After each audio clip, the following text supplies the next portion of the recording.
സാലിസ് പ്ലേറ്റിൻ്റെ പുതിയൊരു എപ്പിസോഡിലേക്ക് എല്ലാവർക്കും സ്വാഗതം. ഈസ്റ്റർ എല്ലാം കഴിഞ്ഞിട്ട് 2-3 ആഴ്ചയായി. പക്ഷേ ഈസ്റ്റർ എഗ്ഗിനെ കുറിച്ചിട്ട് ഇപ്പോഴും എനിക്കൊരു വീഡിയോ നിങ്ങൾക്ക് വേണ്ടിയിട്ട് ചെയ്യാനായിട്ട് പറ്റുള്ളൂ. ഈസ്റ്റർ എഗ്ഗ് നമ്മളുടെ നാട്ടിൽ അത്ര പ്രചാരത്തിലല്ലെന്നുണ്ടെങ്കിലും വെസ്റ്റേൺ കൺട്രീസിൽ അവർ ഒത്തിരി ഇമ്പോർട്ടൻസ് കൊടുക്കുന്നത് ഈസ്റ്റർ എഗ്ഗിന്. ഈസ്റ്ററിൻ്റെ അന്ന് എല്ലാവർക്കും അങ്ങോട്ടും ഇങ്ങോട്ടും ഇവർ ഗിഫ്റ്റ് കൊടുക്കുന്നതും ഈ ഈസ്റ്റർ എഗ്ഗാണ്. കർത്താവ് കല്ലറയിൽ നിന്നും ഉയർത്തെഴുന്നേൽക്കുമ്പോൾ ഒരു പുതിയ ജീവനാണല്ലോ. അപ്പോൾ ഈ ഈസ്റ്റർ എഗ്ഗിനെ സിംബലൈസ് ചെയ്യുന്നത് അതിനോടാണ്. ഞങ്ങൾക്ക് ഈസ്റ്റർ എഗ്ഗ് കിട്ടിയേക്കുന്നത് ഈസ്റ്ററിൻ്റെ അന്ന്. അത് UK നിന്നാണ്. ഹസ്ബൻഡിൻ്റെ അനിയൻ്റെ മോള് 2 ആഴ്ചത്തെ വിസിറ്റിന് വേണ്ടിയിട്ട് ദുബായിൽ വന്നു. അപ്പോൾ അവൾ കൊണ്ടുവന്നതാണ്. ഈ ഈസ്റ്റർ എഗ്ഗ് അത്യാവശ്യം നല്ല വലിപ്പമുള്ള ഒരു ഈസ്റ്റർ എഗ്ഗാണ് കേട്ടോ. നമ്മുടെ ഈ ലോക്കൽ കടകളിലൊന്നും കാണാറില്ല. ഇനി ജുമേറ സൈഡിലോ അങ്ങനെ ഒക്കെ ഉള്ള സൈഡുകളിൽ ചിലപ്പോൾ കിട്ടുമെന്ന് എനിക്കറിയാൻ പാടില്ല. ഫെറേറ റോഷർ എന്ന് പറഞ്ഞ കമ്പനിയുടെ മിഠായി നമ്മൾ ഒരുപാട് ഇവിടെ കണ്ടിട്ടുണ്ട്. ദുബായിൽ അത് ഒരുപാടുണ്ട്. പക്ഷേ ഇതുപോലത്തെ ഈസ്റ്റർ എഗ്ഗ് കണ്ടിട്ടില്ല. അപ്പോൾ ഇനി നമുക്കിതൊന്ന് ഓപ്പൺ ചെയ്ത് നോക്കാം.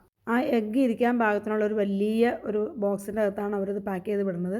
അതിൻ്റെ കൂട്ടത്തിൽ തന്നെ 2 സൈഡിലായിട്ട് ചെറിയ ചെറിയ ചോക്ലേറ്റുകളായിട്ട് ഒരു 6 പീസ് ചോക്ലേറ്റുകൾ വെച്ചിട്ടുണ്ട്.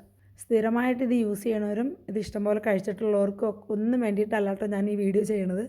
അതായത് ഇത് കാണാതെ ഇരിക്കുന്ന ആൾക്കാരുണ്ടാവും, അതായത് പഴയ ആൾക്കാരുണ്ടാവും. അവർക്കിതെല്ലാം കണ്ട് ഇങ്ങനൊരു സംഭവം ഉണ്ടെന്നും അതൊന്ന് എൻജോയ് ചെയ്യാനും ഒക്കെ വേണ്ടിയിട്ട് മാത്രമാണ് കേട്ടോ ഞാനിപ്പോൾ ഈ വീഡിയോ നിങ്ങൾക്ക് വേണ്ടിയിട്ട് ചെയ്യുന്നത്. അപ്പോൾ പരിക്കുകളൊന്നും കൂടാതെ കൊണ്ട് അതിൻ്റെ കവർ മാറ്റിയിട്ട് നമ്മൾ പതുക്കെ ഈസ്റ്റർ എഗ്ഗിനെ പുറത്തേക്ക് എടുത്തേക്കാണ്. ഇത് ആ മോള് വളരെ സൂക്ഷിച്ച് കുറേ എണ്ണത്തിൻ്റെ ഉള്ളിലൊക്കെ വെച്ച് ഇത് പൊട്ടിപ്പോകാതെ കൊണ്ട് കറക്റ്റായിട്ട് തന്നെ ഇവിടെ കൊണ്ടുവന്ന് എത്തിച്ചായിരുന്നു കേട്ടോ.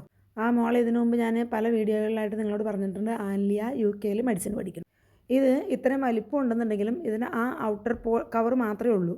ഇൻസൈഡിൽ ഒന്നും തന്നെ ഇല്ല, എംറ്റിയാണ്. ഇതിൻ്റെ ഔട്ട്സൈഡ് നല്ല സോഫ്റ്റാണ്.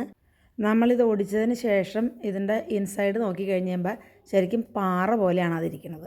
അത് എനിക്ക് തോന്നുന്നത് പർപ്പസ്ലി അവർ അങ്ങനെ തന്നെ ഉണ്ടാക്കണതായിരിക്കാം. അപ്പോൾ ഈസ്റ്റർ എഗ്ഗ് ഏതാണ്ട് 3/4 ഭാഗത്തോളം നമ്മൾ ഒടിച്ചൊടിച്ച് വെച്ചിട്ടുണ്ട്.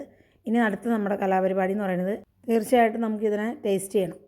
അതിൻ്റെ ടേസ്റ്റ് എന്താണെന്ന് പറയുന്നത് നല്ല സൂപ്പർ ടേസ്റ്റാണ്. ഇല്ലയെന്ന് പറയാൻ പറ്റില്ല. പ്രത്യേകിച്ച് ആ ചോക്ലേറ്റ് നമുക്ക് ഇവിടെ നമ്മൾ കഴിച്ചിട്ടുള്ള എല്ലാവർക്കും തന്നെ അറിയാം. അത് നല്ല സൂപ്പർ ചോക്ലേറ്റാണ്.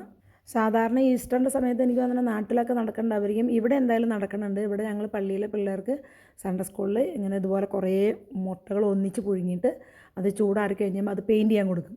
അങ്ങനെ ഒരു കോമ്പറ്റീഷൻ വരെ ഞങ്ങൾ നടത്താറുണ്ട്. ഈസ്റ്റർ എഗ്ഗിൻ്റെ കവറോട് കൂടിയിട്ടാണ് ഇപ്പോൾ നിങ്ങളെ കാണിക്കുന്നത്. കാരണം അതിൻ്റെ അകത്ത് എന്തൊക്കെയാണ് അവർ ചേർത്തേക്കണേ, ഇൻഗ്രീഡിയൻസ്, ബാക്കിയുള്ളതൊക്കെ എന്താ ചെയ്യണേ, എത്ര ഗ്രാം വെച്ച് എടുത്തിട്ടുണ്ട്, അതൊക്കെ ഒന്ന് കാണിക്കാൻ വേണ്ടിയിട്ടാണ് നിങ്ങളെ ഞാനിത് ഫോട്ടോയിൽ തന്നെ കാണിച്ചു തരണം കേട്ടോ. ഈസ്റ്റർ എഗ്ഗിൻ്റെ വിശേഷങ്ങളെല്ലാം ഇവിടെ തീരാണ്. അടുത്തൊരു നല്ല വീഡിയോ ആയിട്ട് കാണുന്നതുവരേക്കും എല്ലാവർക്കും ബൈ ഫ്രം സാലിസ് പ്ലേറ്റ്.